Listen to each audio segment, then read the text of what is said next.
if you're redoing something and it was not because of a mistake, but what you thought was the best at the time, you've learned something since that time, and that's okay. That's a good thing. Hey, welcome back. So today we get to do one of my favorite things, which is tractor work, but we have to redo some of our fence out in the cow pasture. And one of the most annoying things about homesteading is how many times it seems that I have done something only to come back and modify it later, or take it apart, or build something different, or whatever. This is probably the fourth time I think we've adjusted our cow fence. This time, however, we have a master plan, which means we should never ever have to mess with it ever again. It will be perfect forever and always. And yeah, those famous last words. But first we gotta hook up Lucy, our 1953 Ford Jubilee, my most favoriteest tractor, and get some augering done so we can get these posts in the ground.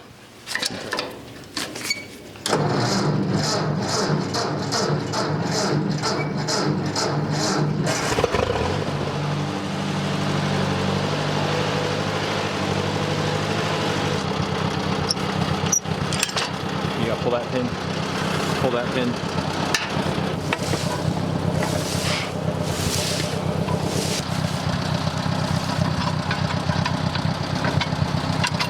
Yep.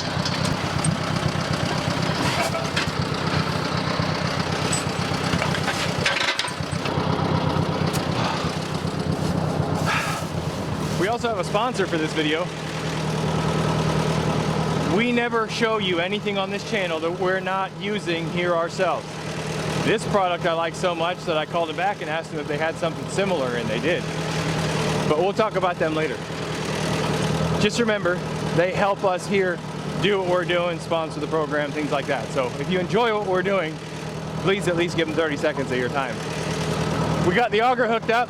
Now we're headed out to put some railroad ties in the ground. These are going to be our corner pieces and the pieces for our gates. Yes, we're going to have actual gates this time, not just hot wire. Master plan. It's all coming together. You're going to love it. And you can just drop the shovels in the tamper right there, because I need them right here, and then we'll go from there. All right, so here we are in the main field, which you've seen many times before in our videos.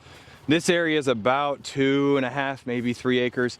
This was the original cow field. Now, when we first did this field, we broke it up into 3 separate sections, hoping to do rotational grazing. What we learned was 6 cows on 2 acres, 3 acres, gave you no time for rotational grazing. So then we added this little section over here. This is where those sunflowers grew that one year that you guys saw. Beautiful, it was amazing. But we realized we were quickly spending way too much money in hay. So we fenced in this area. Then we took out all the middle dividers here. Then we added railroad ties in the corners because the T-posts were pulling over. So that's all I need, man. You can take the golf cart back. Thank you. I'm not allowed to drive it. You could just turn around. Oh, right. Yeah. Do you need this? Yeah. Okay. Anything else you need? Nope, that's it. Because I can put the dirt back in, then tamp it down. That's what it's for. Love you, Dad. Love you too. Thank you. So then we cleared this section over here, and that's about 3 acres. And our hope is to have 3 separate paddocks, one there, one here, and that one there. Now the smallest one is going to be our winter paddock, and we're going to use that one to feed them hay when we run out of grass for them to graze on. We're leaving that as the smallest area because we don't want them to trample and kill and all those other things, the grasses during the winter in our nice big areas.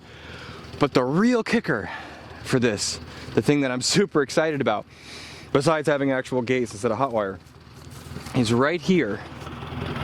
We're going to make a water road. So we're going to, where I'm standing, put 4 posts in the ground. We're going to have 3 separate gates.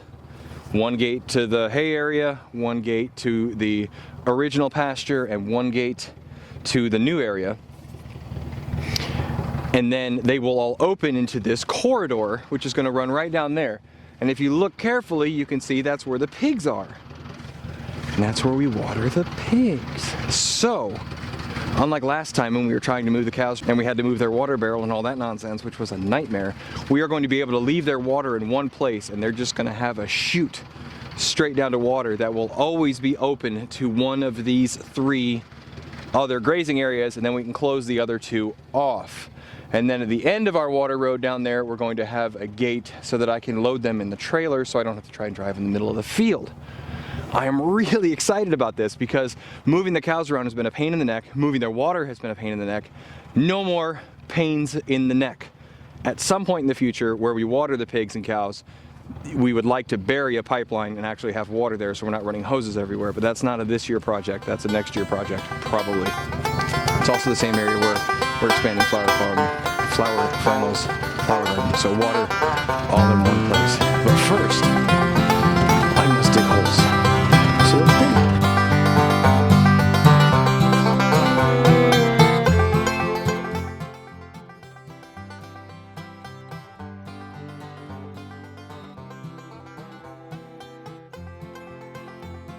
All right, we get in the picture. Have a gate between these 2 that will open up into this field, and when this is open, they will have a straight path to the water.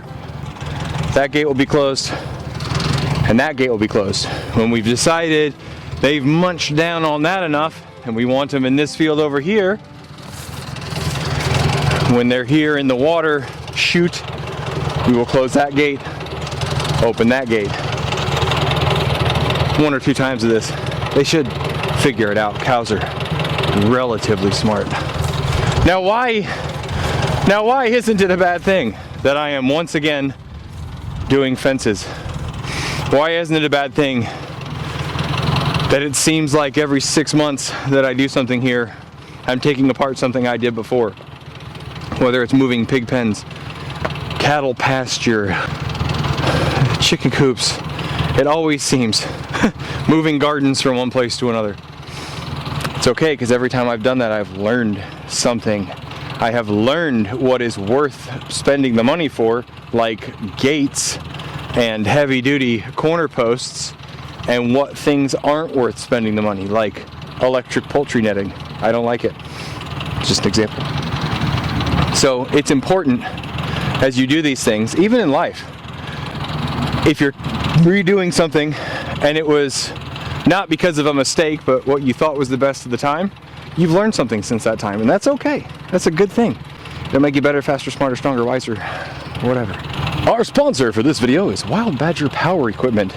They gave us a 4-in-1 40-volt system that you saw us use on Flower Flannel's garden. That includes a weed eater head, a little blade for heavier duty brush, a chainsaw extended attachment, and a brush trimmer. And that thing has been fantastic. Mrs. Flannel loves it because she can go into the barn, slap the batteries on that joker, and go about her day. It's lighter, she doesn't have to worry about mixed gas. Easy to handle, easy to operate. As a matter of fact, we've liked it so much around here that Grandmother Flannel, who lives many hundreds of miles away, actually bought one after our video, and she loves it. She uses it around her smaller land in the city. But I did find the limit of that 40-volt system. And as you see this fence line on this 2.5–3 acres, yeah, that grew up with grass and was shorting out. So I grabbed the trusty Wild Badger 40-volt and came out here, and it made it about 1/3 of the way around and died.